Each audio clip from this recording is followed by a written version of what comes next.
welcome everyone to this first physical talk on health and nutrition that we're doing at the Farmers Market from the time that we launched in October 2021. We did a whole lot of online talks because the idea was that we spread awareness and we share knowledge that all these amazing people who are connected with Lucknow Farmers Market and our whole ideology to actually conserve and preserve our environment and be more eco-friendly and sustainable practices. So I'm so delighted today to have these amazing women here with me today talking about health and nutrition. So we have Shruti Shandilia, who is the brains also behind this today. I'm so lucky to have her here with us. She's an organic farmer. Tirva Farms is her baby that she started with her husband. Luna Jaiswal, who we all know in Lucknow, a well-known dietitian and nutritionist, and Neeta Behrani, who we are fortunate to be associated with since we started Lucknow Farmers Market, and is a real life, she really walks the talk because she is actually showing how with diet and lifestyle change you can live a fully functional life with a chronic disease. So the idea that we have and which we want to share with you today is that, we only have one body to live in. So if we don't take care of it, there's nobody else who can help you. Not a doctor, not a hospital, not anybody else. So you have to think actually before you put anything into your mouth, whether it's the right thing that you're eating. And if we eat the right things, our life expectancy, our general well-being is something that will really drastically be affected. So it's the healthy outside which starts from the inside, which we're talking about today. I'm Jyotsna Kaur Habibullah, and I started Lucknow Farmers Market with this idea in mind that how we can, each of us can actually make a difference by living a more eco-friendly life, connecting with people across the country, and giving people the opportunity to use and eat, and every product that we use should be natural and organic, especially using our traditional products. And then today, of course, we have here with us Shruti Shandilia, the co-founder of Tirva Farms. She has been instrumental in transitioning her farm from conventional farming to applying the principles of organic farming and setting up her brand, Tirva Farms. She's a front runner in the space of biodiversity and sustainable practices. She's been also awarded as the outstanding woman in entrepreneur in agriculture by the FICCI Women's Wing FICCI Flow here in UP. And of course we have, thank you so much Shruti for being here. And we have Luna Jaiswal today, nutritionist, the founder of Add Life by Luna Jaiswal, which is a nutrition counseling center that improves your health through nutrition therapy, with over 16 years of experience in weight management, diet for special needs like PCOS, diabetes, pre and post pregnancy. And the belief that they have is that health is wealth, and they focus on solving the root cause of the issue and helping people achieve a healthier and a more sustainable lifestyle. Thank you so much, Luna, for being here. And of course, Neeta. Neeta is the one who's going to tie this whole talk together, because she'll show you how actually, each of us will also talk about our experiences, but Neeta actually shows you why you have to do what we all are going to talk about. So Luna, tell me, let's start by talking about, how does a dietitian, what is the role that a dietitian plays?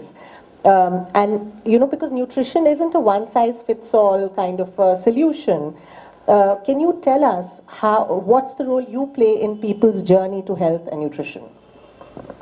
See, rightly said that one size does not fit all, because everyone's needs or wants are different. How does a dietitian come in play? That, see, everyone should have a common sense towards eating. I don't know day after how hungry I would be. So how can a dietitian know about you? So I will help you, develop that common sense, like how basically the root thing, as Ayurveda says, is how you digest your food. So that awareness towards your own body, that common sense, and in a way you can say gut feeling, a good dietitian will always help you build a very good relationship with your body.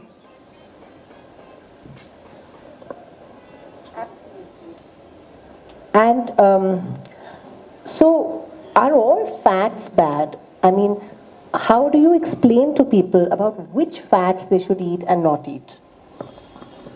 Fats are not at all bad. There is something called balance. Fat भी चाहिए, carbohydrate भी चाहिए, protein भी चाहिए. Well, everything is not carbohydrate, protein or fat. If you say mango, तो आप उसको ऐसे डिवाइड नहीं कर सकते ना कि वो कार्बोहाइड्रेट है, फैट है. Mango is mango and it is to be eaten. Whether it's a pastry, it is to be eaten. So good fats are good. So what is good fat? You can say ऐसा fat जो कई बार जल गया हो, और ऐसा fat जो हम ट्रेडिशनली पहले नहीं खाते थे और जो बहुत डिस्टेंस से चल कर आपके पास आया हो, is not good. When we talk about fat, we look at the ratio of omega-3 and omega-6, because omega-3 is a very good fat and omega-6 is good, but it is inflammatory. And these are essential. When I say essential, मतलब body नहीं बनाती, ऊपर से देना पड़ता है. So इनका ratio अच्छा होना चाहिए. If the ratio of omega-3 and omega-6 is not good, then the same fat would create inflammation in your body. So that inflammation is root cause for many problems. So the next best thing you see is the smoking point. घी का smoking point ज़्यादा है. सरसों का तेल, सरसों के तेल का भी अच्छा है, आप उस पे तलिए. ऑलिव ऑयल में आप इंडियन खाना कैसे बना सकते हैं? Can anybody explain? Because the smoking point is low, that doesn't mean कि एकदम से आप उसको, of course Mediterranean cooking, sauteing में चलता है. So, and the third thing what we see is the oxidation of the oil.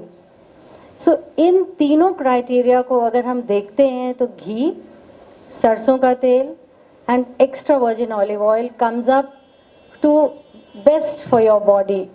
So if you use this, it is very good for your body.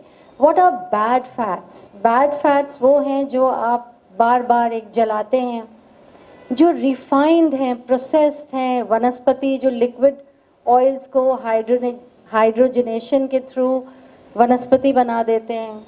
You know, those hydrogenated oils are extremely bad. वो तो बिल्कुल ban हो जाने चाहिए. But yes, the refined oil should be put in use very, very less, very less. What you can, so in a nutshell, what you can use is जो आपके region में होता है.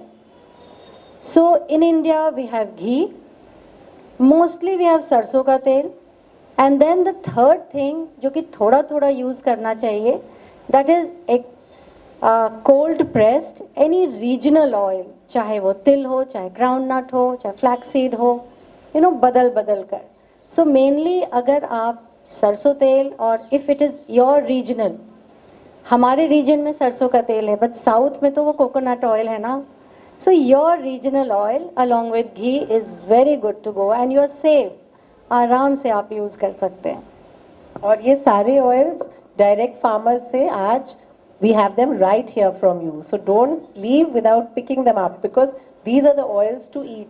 Shruti is going to talk about more when you grow them. Shall we just go to that quickly since we're talking about that? I would just like to say something about it. जो घी हम below के बनाते हैं, I hope you know what is बिलोना method घी, जिसको पहले below के बनाते थे. So the ghee traditionally is always made with dahi, and then you take out that dahi का thick fat and उसको आप बिलो कर बनाते हैं. That is therapeutic. वो आप लीजिए, आपको cancer, let's say cancer and cholesterol, diabetes नहीं होगा. So A2 cow's ghee is the next best choice. So I think Shruti would like to talk about that. Yes. So as an organic farmer, I think Shruti will give us a little bit of insight on this. So traditionally we used to grow mustard seeds and we used to do our own oil processing for that. But when I moved to Lucknow, I didn't want to eat that. I told my mother-in-law that till it's not organically produced, I will not eat it. And they used to find it very strange. So we transitioned that farm from conventional farming practices to organic farming practices.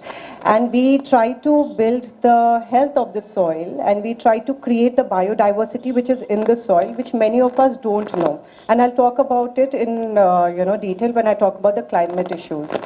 So now though that seed, we don't put it through a machine which has heat.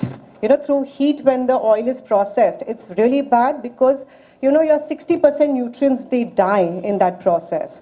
So what we do is we do cold press. We do it through a machine only, but we don't use heat. And that oil, the production is less.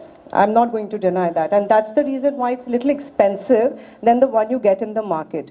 We don't use any chemical smell, to enhance the oil. It is absolutely pure. And the benefits are several, as were mentioned right now. So I would encourage you all, whenever you buy any oil, if it's a mustard oil or a sesame oil or a coconut oil, it has to be cold press oil.